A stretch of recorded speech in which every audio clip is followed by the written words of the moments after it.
Man, I love that music. It's one of my favorite songs. It's all about telling me something good. And as we continue in the countdown to kickoff for Gator football, we're focusing on Gainesville and we're focusing on a good friend of ours, John Tull. Welcome to Tell Me Something Good. This is your opportunity to share all things Gainesville, all things Gator football, all things, anything you want to share, especially Penn State and Michigan, because I know there's a connection there. Yes. So rock and roll, brother. Hey, thank you so much for having me on. I mean, I love to share the good stuff, as I always say it. Well, because it's free. So when you say, tell me something good, man, I love telling people good stuff. But no, it's great to be a Gainesville. It's great to be in Gainesville. It's great to be a Florida Gator, Steve. You know that. And boy, we are so excited. We're gearing up for that Gators football season that, quite frankly, 3 or 4 months ago, even for the most optimistic of all of us, right, in the world we live in, we were wondering, hey, are we going to be playing Gators football? And I know the schedule got shifted a little bit, but boy, oh boy, I mean, I am really excited because I got here in January. All right. I arrived in January from Michigan State University, where I spent the past 4 years. And prior to that, I worked in college football at Pitt with the University of Pittsburgh and Penn State, all doing the same thing with Learfield, IMG, and Fox Sports College Properties in East Lansing. And all three of those jobs, and including this one, the Florida Gators, my job is to go out and really just, connect brands with fans and fans with brands and make it work, man, with the Gators brand and all these corporate partners that want to, attach their name to a brand and increase sales and increase awareness and increase profitability by partnering with the Gators. And so it's a awesome career. I love what I do, but man, it screeched to a halt back in March. Yeah. It really did. And so, boy, I'm just so I'm giddy about getting started with college football because we've been selling sponsorships, but we've been mitigating sponsorships too. I mean, if you invested in a 3-year deal with the Florida Gators and you had ABC assets, and all of a sudden we couldn't deliver ABC assets, we've had a lot of discussions these last several weeks about how to help those people out. And so even our partners are very excited to be able to get back on the field, on the radio, in front of the TV cameras, with the digital packages, and get things moving again, because that's why we're all here. I love it. So I especially love the career you've had. You've been fortunate. You've been at some really great stops. We have a lot of ties to Pittsburgh with the Marino family, and Coach Wanstadt's a dear friend and a client. So Pitt is near and dear to my heart. But you talk about Pitt, Penn, Michigan State. I mean, those are all quality schools. Then you land in Gainesville, and what was your expectation, coming to what was really a smaller market than some of those places? So I'm just curious what your take was, how the job sort of happened, and so. Well, I grew up in a South Bend, Indiana, which is it's not a huge town, but it's a good college town. And if my inside of me right now would be saying "Go Irish," but we won't go there, right? So, but that's what you grow up, right? But no, I've lived all over the country in minor league sports before I got into college sports. So for me, it's always about the opportunity. And I have to tell you, man, I am all in on Gainesville, 100%. I mean, I'm one of those guys where I was recruited by Learfield to take this job, and we had an office in Orlando and an office in Gainesville, but we really didn't have any salespeople in Gainesville. I mean, we had some staff members, but a couple people had left, and so they said they really wanted someone with experience to put their boots on the ground in Gainesville and be close to the university. And I said, I'm your Huckleberry. I mean, look, count me in, because I'm all in on just diving into a market. Joined the Chamber of Commerce my first week here.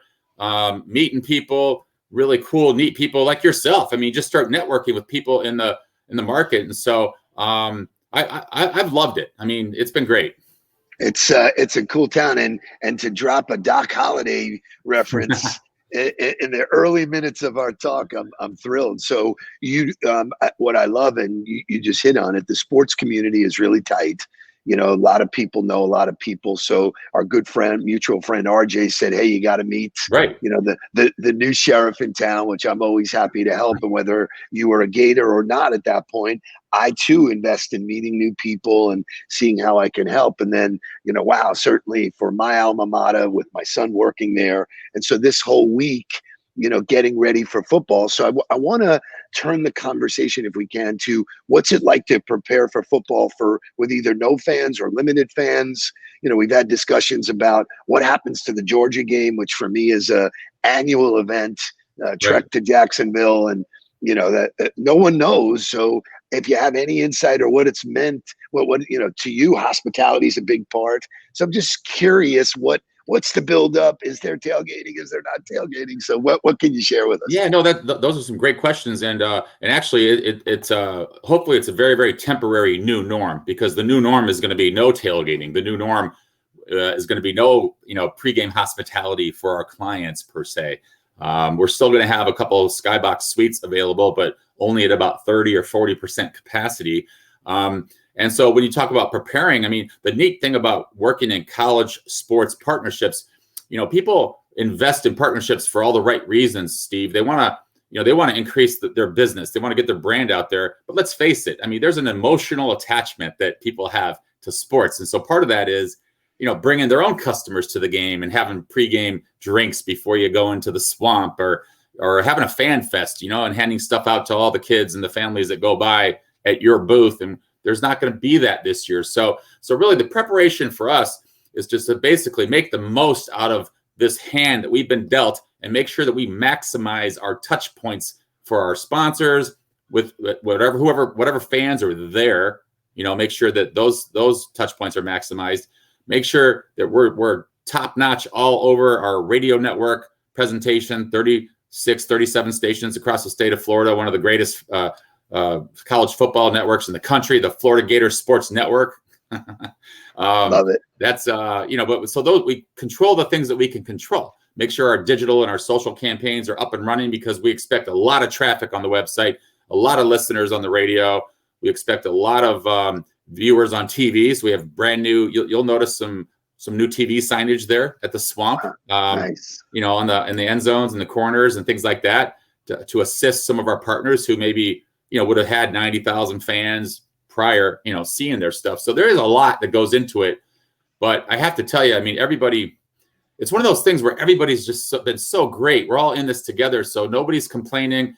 Nobody's, bitching. It's just more of a case of, like, how do we just maximize the situation to the best of our ability to make the game presentation the best that we can make it, and hope that we win the football game, because that's what we do for a living. Like, we have no control over what happens on the field, but we control our presentation of our corporate partner assets, our hospitality, our image in the community, our support of our other partners and stuff like that. So control what we can control, and then hopefully, watch the Gators run through the schedule 10-0 and into the college football playoff after the SEC championship game. So I obviously can't wait. I'm excited. I have a vested interest with Jake working for the football team. But from a sales perspective, you hit on something that we talk about all the time. Before we got on here, we talked about the daily huddle and the nuggets that we're putting out there. And we speak about control the controllables. That's a great sales lesson. It's a great life lesson, regardless of the pandemic.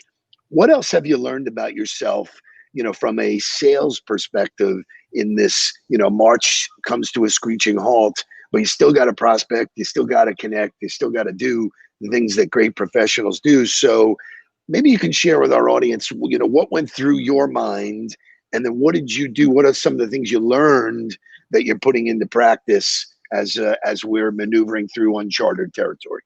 Well, yeah, I would love to share that. I mean, and some of this stuff isn't new, but I think we need to repeat it. And that is, I reached in my pocket and really, dug in and said, okay, I'm a rah-rah and all that kind of good stuff. And I'm a positive person, but I'm an empathetic person too. So, I mean, my empathy skills have really increased, just in terms of listening to people's stories.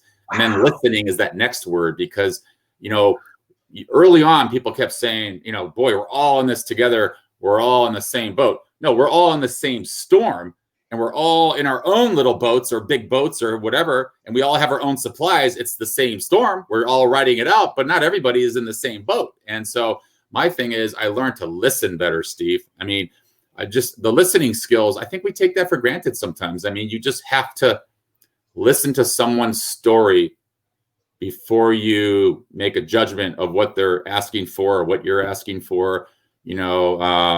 learn what they need, listen to their story, be empathetic, be a good listener, be a good friend, be a not, I don't want to say commiserate, but be there for people, because I've actually gotten closer to many of my partners in the last 6 months. I got closer to my prospects because we're having calls like this, and sometimes now we can meet in person, but we're doing these calls and there's real life stuff going on, right? People are trying to pay bills, they're trying to homeschool their kids, and before, maybe you didn't get a lot of that. So I've learned to listen better, and I've learned to really just concentrate on feelings and empathy and having a better understanding of possibly what somebody might be going through, even though I'm not really going through that myself. So I love that. And, a lot of the work that I do is I try and share with people that being empathetic doesn't mean that you put yourself in their shoes. It's Right. just understanding that they're Right. going through something, that if you can be a help, or, so I love that. And then you talk about listening is probably the number one skill in life, that if you could get good at listening, all the clues are there. People give you those clues. So I think you absolutely nailed it. So what does prep week look like for you now? We're heading into football this Saturday, opening day. Not a lot of people are traveling, so what does prep week look like for you, different as it was with maybe some of the other schools that you were at?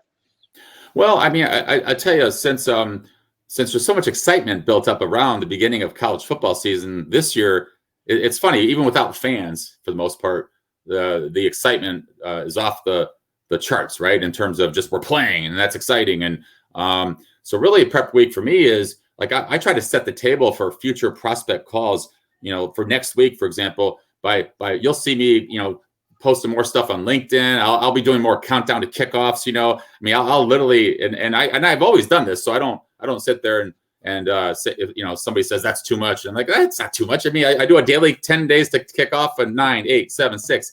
And I try to engage my prospects and my partners more, even more so, just because everybody is building up for the excitement of the Gators kicking off. And to me, that just helps me connect with people. Maybe they want to talk about a partnership. Maybe they just haven't called me back yet. Maybe we haven't connected, but now, I'm not just throwing stuff out there for gosh sake, because I mean, we're playing football, and then we're going to gear up for basketball, and then we're going to have gymnastics, and then we're going to have, open up a brand new baseball stadium. So for me, my prep work is keeping up with the excitement, keeping up with the the content of sharing the good stuff, as I call it, and going on all my partners' social media pages and sharing their stuff and liking their stories, and on LinkedIn and Instagram and Facebook and Twitter and YouTube, and just really making sure that they know that I care about them, because I do care about them. I mean, I love it. I love it. I do. So one of the things I was hoping you would say, and you actually have hit so many great buzzwords, is that we're in a content-driven world. And for those of us who are big football fans, we're starved.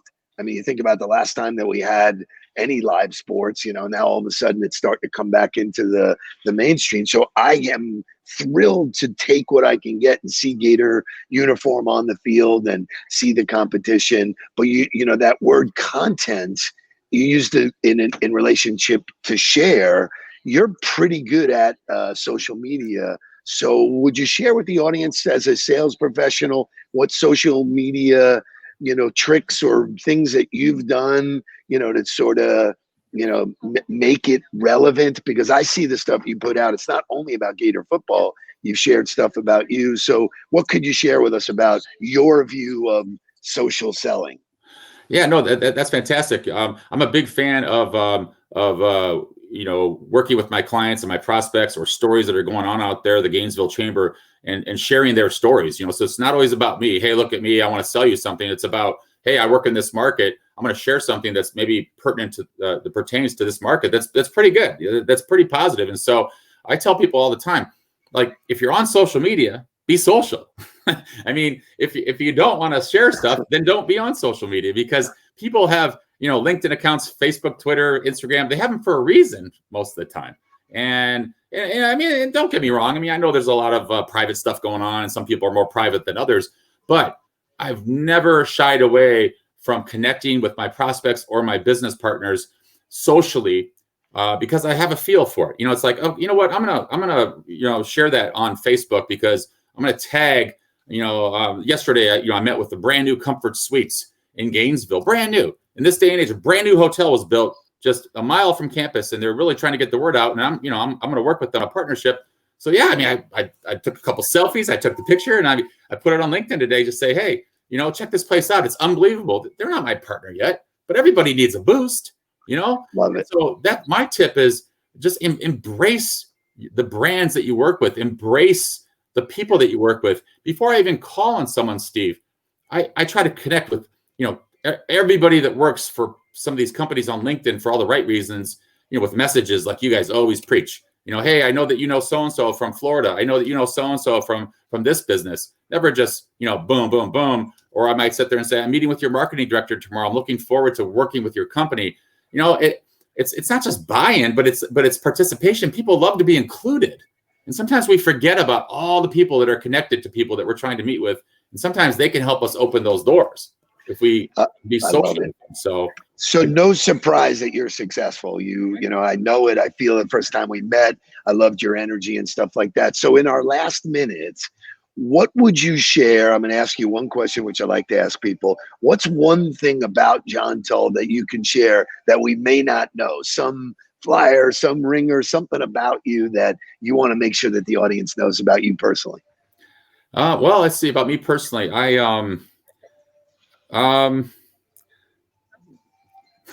right, I'm thinking about it. Well, I like to sing, and I'm an optimist, and so like my wife teases me. She goes, "Why do you run around singing all the time in the house?" And every once in a while, I'll do something on social media. But no, that's me. I mean, I'm an eternal optimist. I grew up a diehard Cubs fan. They lost my whole life until 2016, and so I guess I'm not shy. I mean, people can get that from me, but I just grew up in an environment, where I was always just wanting to, share good stuff and be part of fun things. And sports has allowed me to, pursue a career where I can stay positive and focused all the time. So I don't have any fancy skills. I don't play any instruments, but I like to sing and I like to be positive and all that good stuff. So the name of the show is Tell Me Something Good. It's obviously a famous song by Shaka Khan. Do you know the song? I don't know the song as well as you know the song. Okay. I was gonna really put you on the spot and say, hey, you want to take us out by singing Tell Me Something Good? Yeah, there you go. Tell me something good. I like that. Awesome. No, I love that. You guys are awesome, man. Thank you, man. It was such a pleasure. I'm so excited, just like you. Can't wait for Saturday to see the kickoff of Gator football. I will share your information with all of our audience. Anybody who wants to get involved with the Gators in any way, John Tull is your man. Thank you for sharing something good today, my friend. Hey, I'll take you out on this one. Here's a song. Da da da da da. Go Gators. Da da da da da. Go Gators. Da da da da da. Go Gators. Come on, Gators. Get up and go. I love it. What a way to take us home, man. That is definitely something good, my friend. All right. Yep. Take care.